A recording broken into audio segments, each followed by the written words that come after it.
कुछ साल पहले की बात है। मैं अपने दोस्तों के साथ रोड ट्रिप पर निकला था।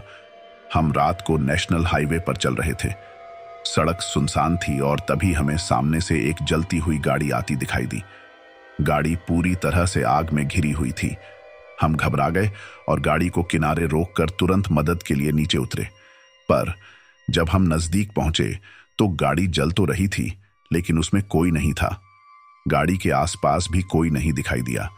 हमने इधर उधर देखा, गाड़ी में झांका, लेकिन कुछ पता नहीं चला।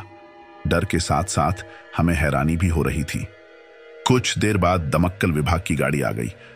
उन्होंने आग बुझाई और गाड़ी की जांच की।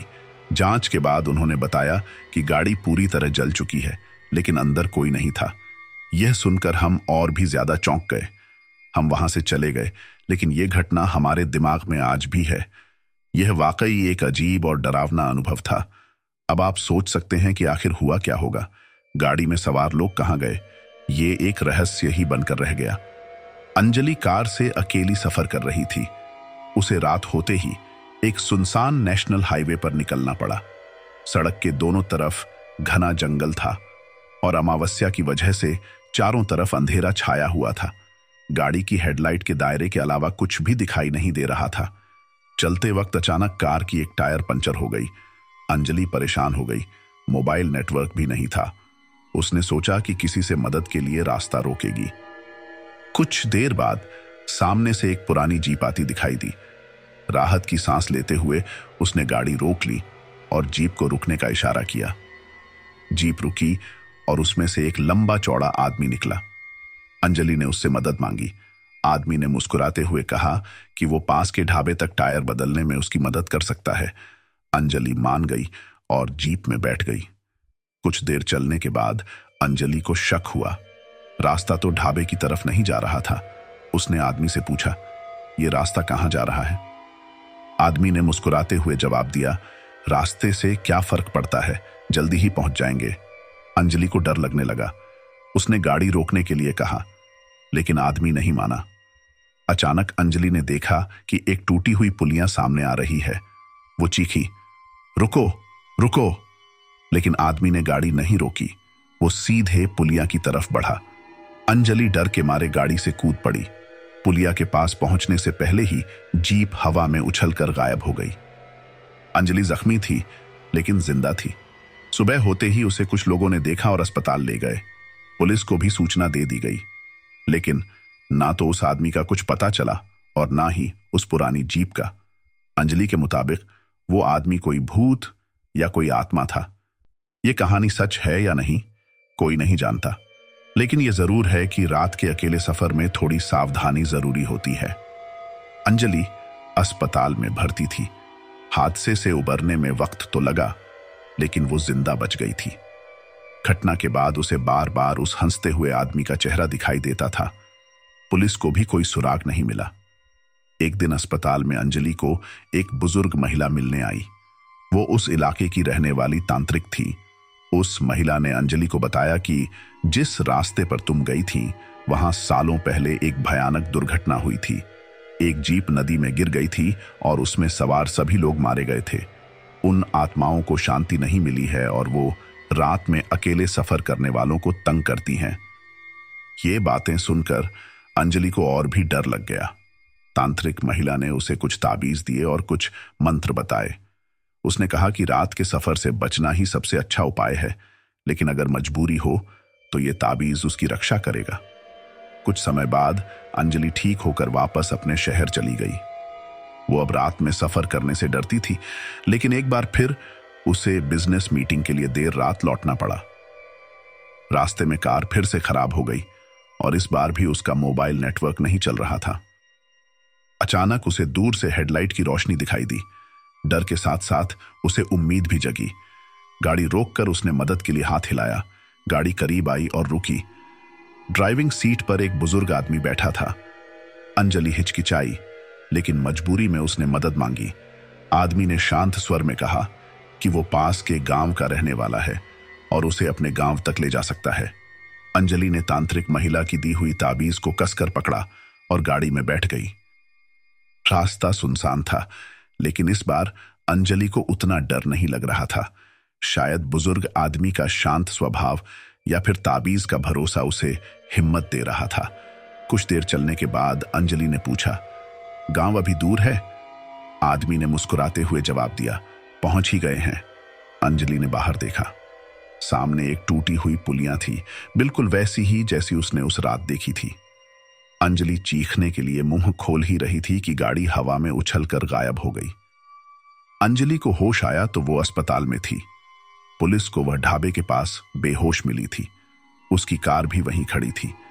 इस बार भी ना तो उस बुजुर्ग आदमी का पता चला और ना ही उसकी गाड़ी का। अंजलि अब पूरी तरह से टूट चुकी थी। वो उस नेशनल हाईवे से दूर रहने का फैसला कर चुकी थी। ये कहानी एक खौफनाक सवाल छोड़ गई। क्या वो वाकई भूतों से मिली थी या ये सिर्फ उसका डर का सहारा था? अंजलि अस्पताल से छूटने के बाद मानसिक रूप से काफी कमजोर हो चुकी थी। उसके बिजनेस पर बहुत प्रभाव पड़ा। हर रात उसे बुरे सपने आते, कभी हंसता हुआ आदमी तो कभी बुजुर्ग आदमी उसे उस टूटी पुलिया की तरफ ले जाते दिखाई देते। एक रात सपने में उसे तांत्रिक महिला की आवाज सुनाई दी। महिला कह रही थी, अंजलि डरो मत, उन आत्माओं को शांति दो, उसी जगह जाओ जहां वो दुर्घटना हुई थी और उनकी मुक्ति के लिए पूजा करो। सुबह उठकर अंजलि को लगा शायद ये कोई रास्ता हो सकता है। उसने पुराने इलाके में संपर्क किया और उस दुर्घटना के बारे में पता लगाया। जानकारी मिली कि एक परिवार उस रात नदी में गिर गया था। अंजलि उस दुर्घटना स्थल पर पहुंची। वहां टूटी हुई पुलिया के पास एक छोटा मंदिर था। उसने वहां पूजा की और उस परिवार की आत्माओं की शांति के लिए प्रार्थना की। कुछ दिनों बाद अंजलि को फिर से सपना आया। इस बार सपने में उसे एक शांत नदी दिखाई दी और उस नदी के किनारे वही परिवार खड़ा था। उनके चेहरों पर मुस्कान थी। अंजलि जागी तो उसे लगा मानो एक बोझ उसके सीने से हट गया हो। बुरे सपने आने बंद हो गए। धीरे धीरे उसकी जिंदगी फिर से ठीक होने लगी। हालांकि कभी कभी रात में अकेले सफर करते समय उसे उस सुनसान नेशनल हाईवे की याद आ जाती है, लेकिन अब वो डर के साथ नहीं बल्कि थोड़े से सम्मान के साथ याद करती है। शायद कभी अनजाने में हुई गलती के लिए माफी मांगने के कारण ही उसे उस भयानक अनुभव से मुक्ति मिली। कुछ साल बीत गए। अंजलि अपने बिजनेस में फिर से सफलता हासिल कर चुकी थी। एक दिन उसे एक नया बिजनेस पार्टनर मिला जो उस नेशनल हाईवे के नजदीक एक नया कारखाना खोलना चाहता था। अंजलि हिचकिचाई। उस रास्ते पर जाने का ख्याल ही उसे परेशान कर देता था, लेकिन पार्टनर का बिजनेस प्रस्ताव बहुत आकर्षक था और उसे मना करना मुश्किल था। कुछ सोचने के बाद अंजलि ने फैसला किया कि उस रास्ते पर जरूर जाना होगा, पर इस बार वो अकेली नहीं जाएगी। उसने अपने साथ एक पुजारी जी को ले जाने का फैसला किया। वो दोनों कार से निकले।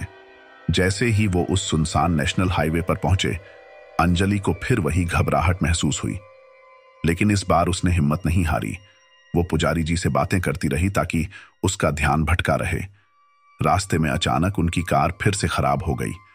अंजलि का दिल बैठ गया, लेकिन पुजारी जी शांत रहे। उन्होंने कार से निकलकर आसपास देखा और फिर अंजलि को बताया कि उन्हें दूर से एक छोटा मंदिर दिखाई दे रहा है। वो दोनों मंदिर की तरफ चल पड़े। वो वही मंदिर था जहां अंजलि ने उस दुर्घटनाग्रस्त परिवार की आत्माओं की शांति के लिए पूजा की थी। पुजारी जी ने बताया कि ये मंदिर बहुत पुराना है और यहाँ किसी दुर्घटना से मारे गए लोगों की शांति के लिए पूजा की जाती है।